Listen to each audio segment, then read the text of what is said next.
Quedóse Sancho a la puerta de la venta, que no era sino la del manteamiento, rogando al cura y al barbero le sacasen allí algo de comer que fuese cosa caliente y ansimesmo cebada para Rocinante.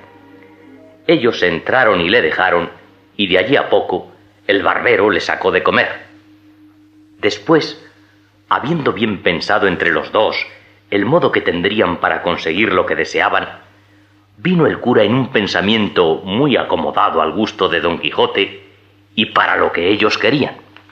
Y fue que dijo al barbero que lo que había pensado era que él procurase ponerse lo mejor que pudiese como escudero y que irían a donde Don Quijote estaba, donde el barbero, amparado en su disfraz, pediría a nuestro caballero asistiese a su señora, que muy bien podría ser una principalísima dama o alguna imaginada princesa.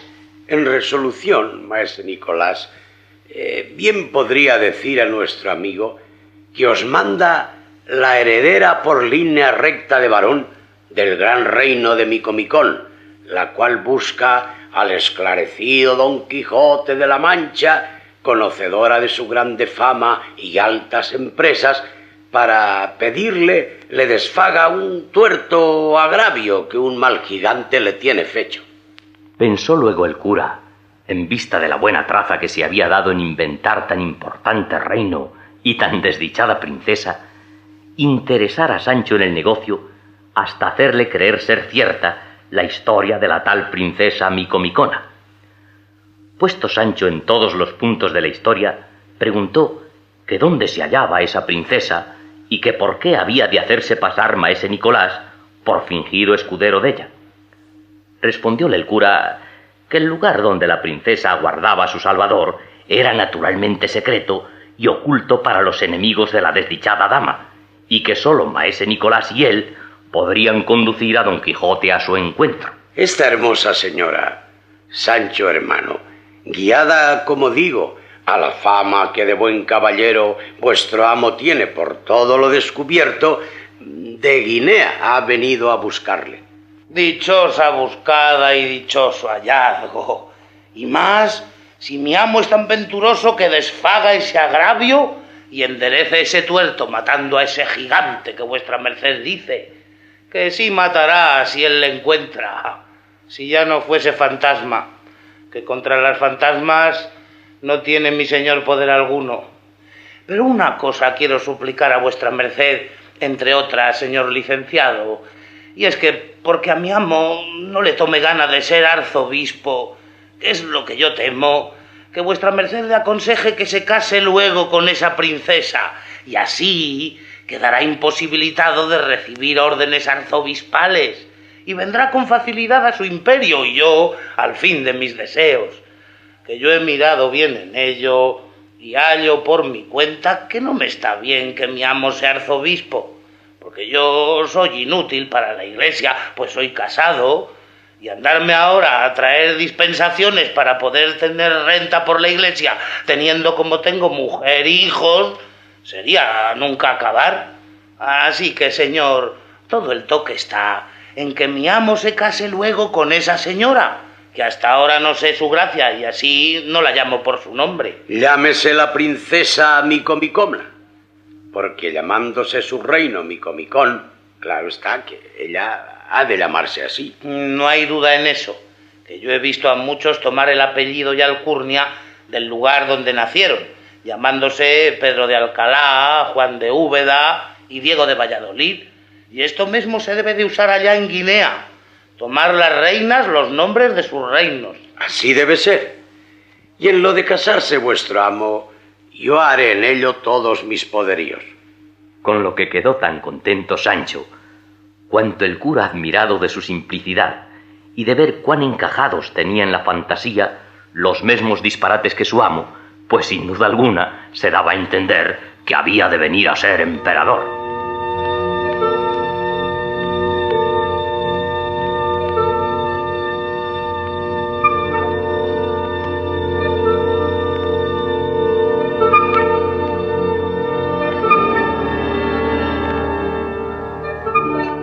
Otro día, llegaron al lugar donde Sancho había dejado puestas las señales de las ramas para acertar el lugar donde había dejado a su señor, y en reconociéndole les dijo cómo aquella era la entrada y que bien se podría vestir maese Nicolás y disfrazarse la cara con la barba que a tal fin llevaba prevenida.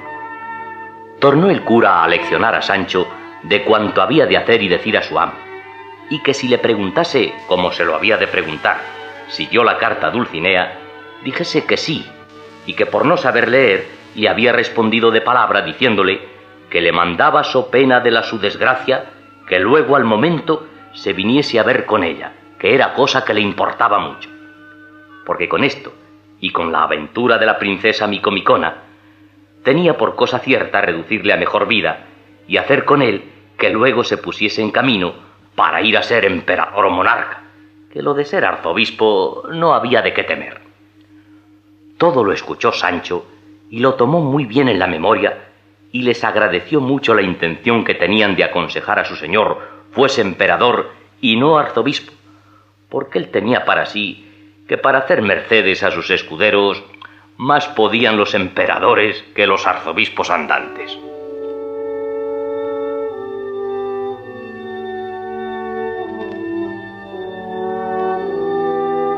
Entróse Sancho por aquellas quebradas de la sierra, dejando a los dos en una por donde corría un pequeño y manso arroyo, a quien hacían sombra agradable y fresca otras peñas y algunos árboles que por allí estaban.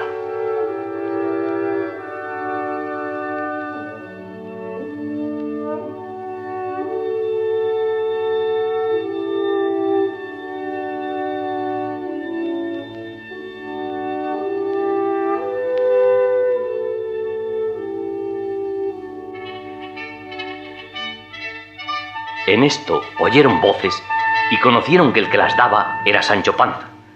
Saliéronle al encuentro y preguntándole por Don Quijote, les dijo cómo le había hallado desnudo y en camisa, flaco, amarillo y muerto de hambre y suspirando por su señora Dulcinea, y que puesto que le había dicho que ella le mandaba que saliese de aquel lugar y se fuese al del Toboso, donde le quedaba esperando, había respondido que estaba determinado de no parecer ante su fermosura hasta que hubiese fecho fazañas que le ficiesen digno de su gracia, y que si aquello pasaba adelante, corría peligro de no venir a ser emperador como estaba obligado, ni a un arzobispo, que era lo menos que podía ser. Por eso, que mirasen lo que se había de hacer para sacarle de allí. El licenciado le respondió que no tuviese pena, que ellos le sacarían de allí mal que le pesase. Porque aquí, hermano Sancho, viene que ni de perlas la entrada de maese Nicolás como fingido escudero de la princesa Micomicona, que con ello y con la grande obra que pueda hacer vuestro amo al salvarla del tuerto que le tiene fecho el gigante, que es su poderoso enemigo, al punto habrá de ponerse sobre las armas. Ansí sea, y véngase conmigo maese Nicolás, que yo diré cómo me lo he topado por estos montes buscando a mi señor, y no tenga vuestra merced pena de que lo reconozca, que con esa ropa y esa barba que le cubre el rostro, yo aseguro que no le conociera ni la misma madre que le parió. Pusiéronse en camino por aquella espesura, seguidos por el licenciado, que quería presenciar la escena. 3 cuartos de legua habían andado cuando descubrieron a Don Quijote entre unas intrincadas peñas, ya vestido, aunque no armado, y así como el buen barbado barbero se vio frente a él, se arrojó de la mula y se fue a hincar de rodillas ante las de Don Quijote. De aquí no me levantaré, oh valeroso y esforzado caballero, hasta que la vuestra bondad y cortesía me otorguen un don, el cual redundará en honra y prez de vuestra persona y en pro de la más desconsolada y agraviada doncella que el sol ha visto. Y estando en esto, se llegó Sancho Panza al oído de su señor y muy pasito le dijo: Bien puede vuestra merced, señor, concederle el don que pide, que es cosa de nada. Solo es matar a un gigantazo, y este que lo pide es escudero de la alta princesa Micomicona, reina del gran reino Micomicón de Etiopía. Sea quien fuere, que yo haré lo que soy obligado y lo que me dicta mi conciencia conforme a lo que profesado tengo. Contó entonces Sancho a su amo el encuentro con el fingido escudero, el cual, y tras obtener licencia de Don Quijote, explicó y aun aderezó como mejor pudo la historia inventada por su compadre el cura. Mandó Don Quijote a Sancho que requiriese las cinchas a Rocinante y le armase luego al punto. Sancho descolgó las armas que como trofeo de un árbol estaban pendientes y requiriendo las cinchas, en un punto armó a su señor, el cual viéndose armado dijo: Vamos de aquí en el nombre de Dios a favorecer a esa gran señora.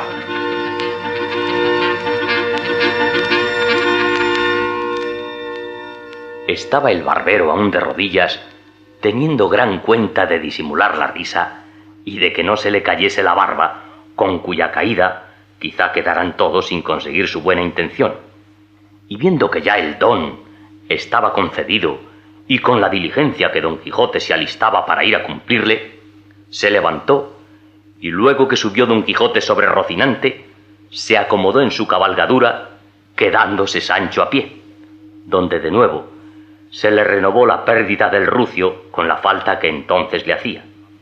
Mas todo lo llevaba con gusto, por parecerle que ya su señor estaba puesto en camino y muy a pique de ser emperador.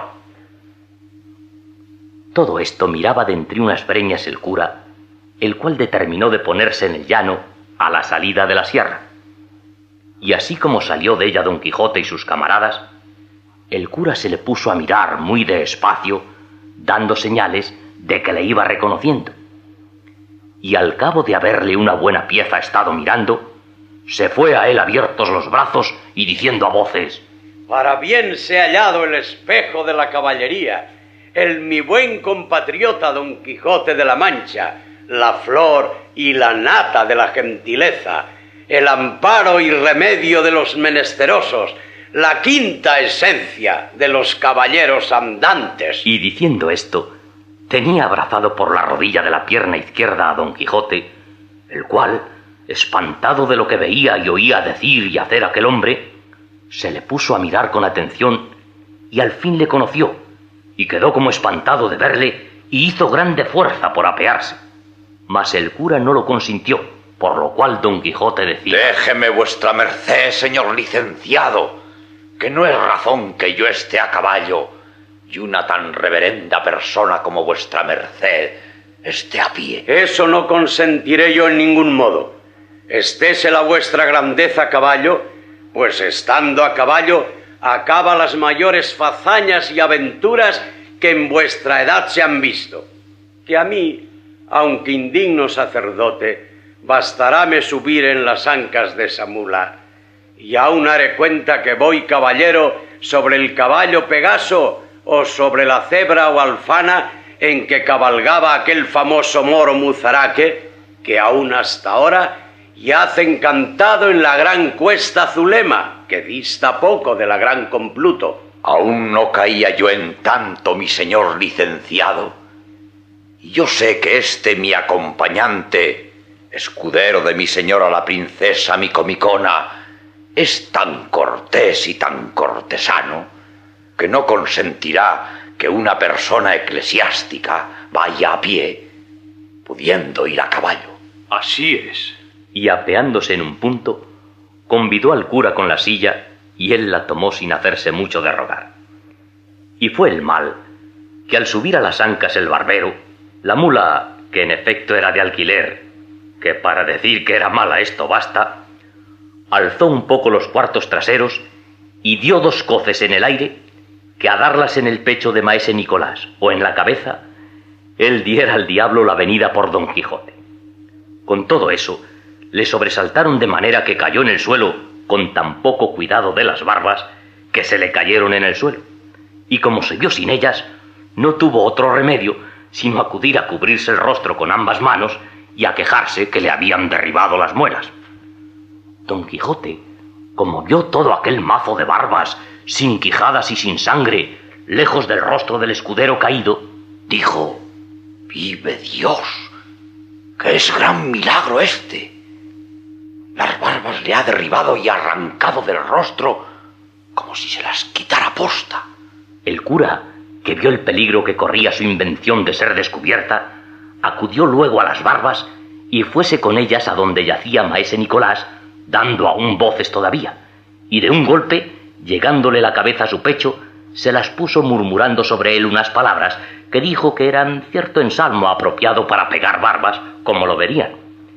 Y cuando se las tuvo puestas, se apartó y quedó el escudero tan bien barbado y tan sano como antes, de que se admiró Don Quijote sobremanera y rogó al cura que cuando tuviese lugar le enseñase aquel ensalmo, que él entendía que su virtud a más de pegar barbas se debía de extender, pues estaba claro que de donde las barbas se quitasen habría de quedar la carne llagada y maltrecha, y que pues todo lo sanaba, a más que barbas aprovechaba. Así es. Yo prometo a vuestra merced de enseñársele en la primera ocasión. Dispuestos a emprender la marcha, pidió Don Quijote al fingido escudero guiara por el camino que habría de seguir para llegar al reino de su señora la princesa Micomicona.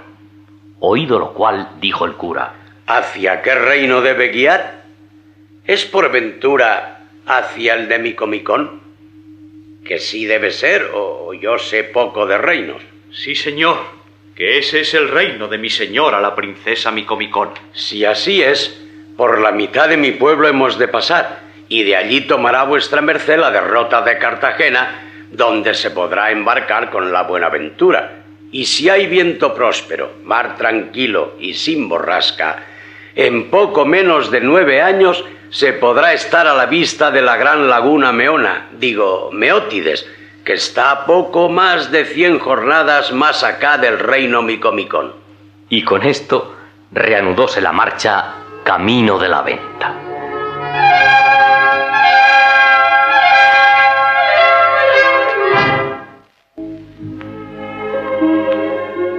Habiendo caminado un buen espacio, Don Quijote, caballero en Rocinante, el licenciado en la mula y a la grupa de ella maese Nicolás, fingido escudero de la princesa Micomicona, y a pie, bien a su pesar, el bueno de Sancho, volvióse Don Quijote y dijo: Ruego al señor licenciado me diga qué es la causa que le ha traído por estas partes tan solo y tan sin criados y tan a la ligera que me pone espanto.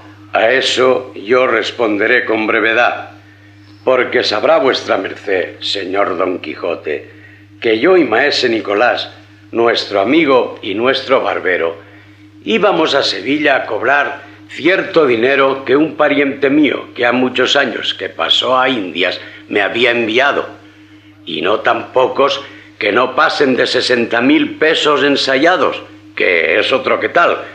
Y pasando ayer por estos lugares, nos salieron al encuentro 4 salteadores y nos quitaron hasta las barbas. Y de modo nos las quitaron que le convino al barbero ponérselas postizas. Y es lo bueno, que es pública fama por todos estos contornos, que los que nos asaltaron son de unos galeotes que dicen que libertó casi en este mismo sitio un hombre tan valiente que a pesar del comisario y de las guardas les soltó a todos, y sin duda alguna él debía de estar fuera de quicio, o debe ser tan grande bellaco como ellos, o algún hombre sin alma y sin conciencia, pues quiso soltar al lobo entre las ovejas, a la raposa entre las gallinas, a la mosca entre la miel. Quiso defraudar la justicia, ir contra su rey y señor natural, pues fue contra sus justos mandamientos.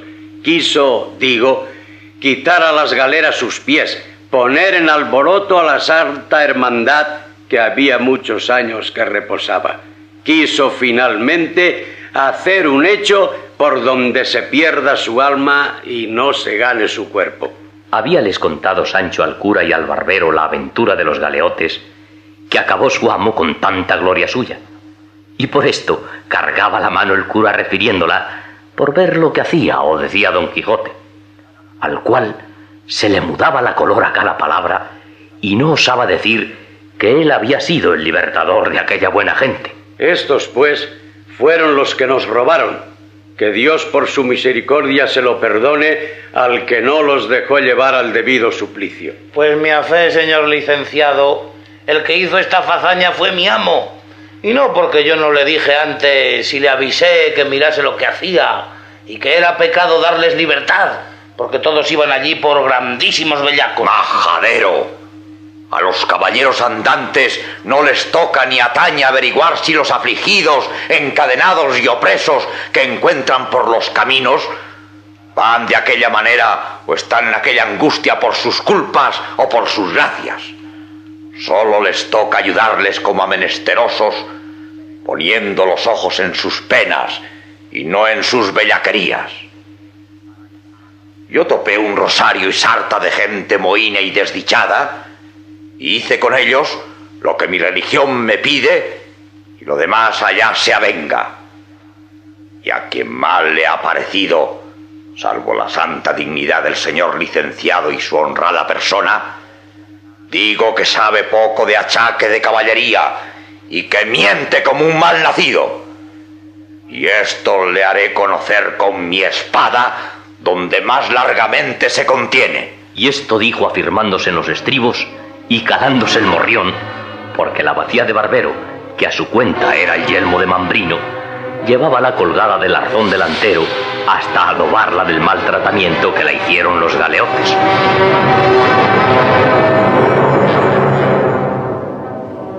Entonces adelantóse maese Nicolás, fingido escudero de la princesa Micomicona, diciendo ansí: Señor caballero, miémbresele a la vuestra merced el don que tiene prometido a mi señora, la princesa Micomicona, y que conforme a él no puede entremeterse en otra aventura por urgente que sea. Sosiegue vuestra merced el pecho, que si el señor licenciado supiera que por ese invicto brazo habían sido librados los galeotes, él se diera 3 puntos en la boca y aun se mordiera 3 veces la lengua, antes que haber dicho palabra que en despecho de vuestra merced redundara. Eso juro yo bien, y aun me hubiera quitado un bigote. Yo callaré y reprimiré la justa cólera que ya en mi pecho se había levantado. Iré quieto y pacífico hasta tanto que cumpla el don prometido. Y que en cumpliéndolo, también entiendo que se ha de cumplir la promesa del difunto rey de Micomicón, Tinacrio el Sabidor, el cual dejó profetizado que el caballero que librase a su hija del encantamento habría de obtenerla sin réplica alguna por su legítima esposa. ¿Qué te parece, Sancho amigo? ¿No oyes lo que pasa? ¿No te lo dije yo? Mira si tenemos ya reino que mandar y reina con quien casar. Eso juro yo. Y yo también juro de ir al cabo del mundo hasta verme con ese fiero enemigo de tan desdichada princesa, al que pienso con ayuda de Dios y de mi brazo tajar la cabeza soberbia con los filos de esta espada. Y después quedará vuestra ama en libertad de hacer de su persona lo que más en talante le viniere, porque mientras que yo tuviera ocupada la memoria y cautiva la voluntad, perdido el entendimiento, a aquella, y no digo más, no es posible que yo arrostre ni por pienso el casarme, aunque fuese con el ave fénix. Parecióle tan mal a Sancho lo que últimamente su amo dijo acerca de no querer casarse, que con grande enojo, alzando la voz, dijo: Voto a mí, juro a mí, que no tiene vuestra merced, señor Don Quijote, cabal juicio. Pues ¿cómo es posible que pone vuestra merced en duda el casarse con tan alta princesa? Piensa que le ha de ofrecer la fortuna tras cada cantillo semejante ventura como la que ahora se le ofrece. ¿Es por dicha más hermosa mi señora Dulcinea? No, por cierto, ni aun con la mitad. Y aún estoy por decir que no llega a su zapato. Así, nora mal alcanzaré yo el condado que espero, si vuestra merced se anda a pedir cotufas en el golfo. Cásese, cásese luego y encomiéndole yo a Satanás y tome ese reino que se le viene a las manos de Bobis, y en siendo rey, hágame marqués o adelantado, y luego siquiera se lo lleve el diablo todo. Don Quijote, que tales blasfemias oyó decir contra su señora Dulcinea, no lo pudo sufrir y alzando el lanzón, sin hablalle palabra a Sancho y sin decirle esta boca es mía, le dio tales 2 palos que dio con él en tierra. Y si no fuera porque le dieron voces que no le diera más, sin duda le quitara allí la vida. ¿Pensáis, villano ruin, que ha de haber lugar siempre para ponerme la mano en la horcajadura y que todo ha de ser errar vos y perdonaros yo? Pues no lo penséis, bellaco descomulgado, que sin duda lo estás, pues has puesto lengua en la sin par Dulcinea. Y no sabéis vos, gañán, faquín, belitre, que si no fuese por el valor que ella infunde en mi brazo, que no le tendría yo para matar una pulga. Decid, socarrón de lengua viperina, ¿y quién pensáis que ha ganado este reino y cortado la cabeza a este gigante y hechoos a vos marqués, que todo esto doy ya por hecho y por cosa pasada en cosa juzgada, si no es el valor de Dulcinea, tomando a mi brazo por instrumento de sus hazañas? Ella pelea en mí y vence en mí, y yo vivo y respiro en ella, y tengo vida y ser. ¡Oh, bellaco! ¿Y cómo sois desagradecido, que os veis levantado del polvo de la tierra a ser señor de título, y correspondéis a tan buena obra con decir mal de quien os la hizo? No estaba tan maltrecho Sancho que no oyese todo cuanto su amo le decía, y levantándose con un poco de presteza, se fue a poner detrás de la mula en que cabalgaban el licenciado y el barbero, y desde allí dijo a su amo: Dígame, señor, si vuestra merced tiene determinado de no casarse con esa gran princesa, claro está que no será el reino suyo, y no siéndolo, ¿qué mercedes me puede hacer? Esto es de lo que yo me quejo. Cásese vuestra merced una por una con esa reina que ahora tenemos como llovida del cielo, y después puede volverse con mi señora Dulcinea, que reyes debe de haber habido en el mundo que hayan sido amancebados. En lo de la hermosura no me entremeto, que en verdad, si va a decirla, que entrambas me parecen bien, puesto que yo nunca he visto a la tal princesa Micomicona ni a la señora Dulcinea. ¿Cómo que no la has visto, traidor blasfemo?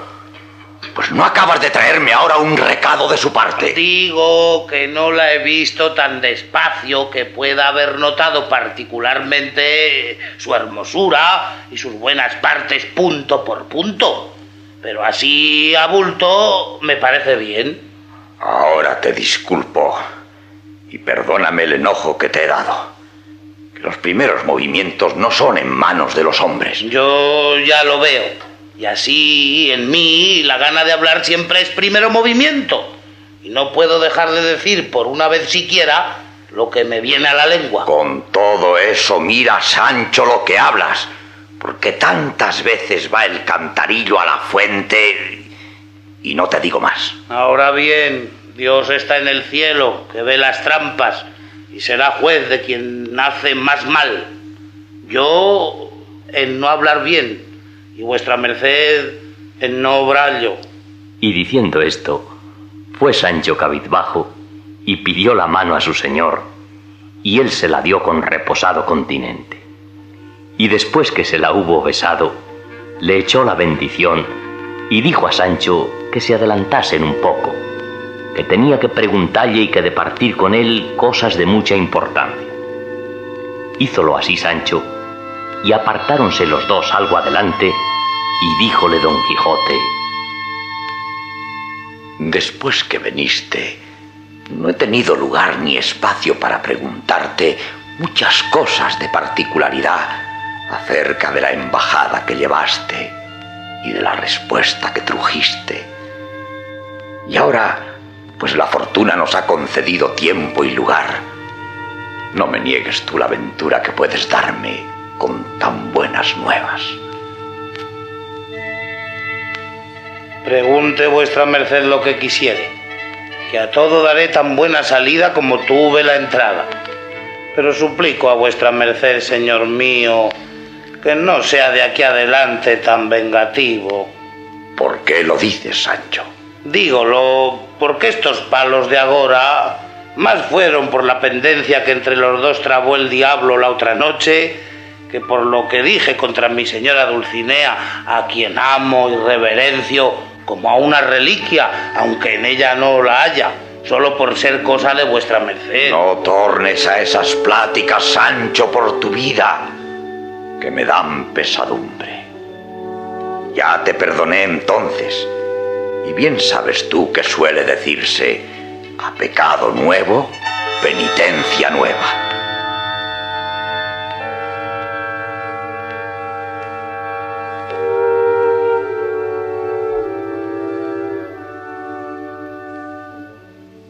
Mientras esto pasaba, vieron venir por el camino donde ellos iban a un hombre caballero sobre un jumento, y cuando llegó cerca les pareció que era gitano. Pero Sancho Panza, que doquiera que veía asnos, se le iban los ojos y el alma, apenas hubo visto al hombre cuando conoció que era Ginés de Pasamonte, y por el hilo del gitano sacó el ovillo de su asno, como era la verdad, pues era el rucio sobre que Pasamonte venía, el cual, por no ser conocido y por vender el asno, se había puesto en traje de gitano, cuya lengua y otras muchas sabía hablar como si fueran naturales suyas. Vióle Sancho y conocióle, y apenas le hubo visto y conocido, cuando a grandes voces le dijo: ¡Ah, ladrón, Ginesillo! ¡Deja mi prenda! ¡Suelta mi vida! ¡No te empaches con mi descanso! ¡Deja mi asno! ¡Deja mi regalo! ¡Huye! ¡Auséntate, ladrón! ¡Y desampara lo que no es tuyo! No fueron menester tantas palabras ni baldones, porque a la primera saltó Ginés y, tomando un trote que parecía carrera, en un punto se ausentó y alejó de todos. Sancho llegó a su rucio y abrazándole le dijo: ¿Cómo has estado, bien mío? Rucio de mis ojos, compañero mío. Y con esto le besaba y acariciaba como si fuera persona. El asno callaba y se dejaba besar y acariciar de Sancho sin responderle palabra alguna. Llegaron todos y diéronle el parabién del hallazgo del rucio, especialmente Don Quijote, el cual le dijo que no por eso anulaba la póliza de los 3 pollinos. Sancho se lo agradeció.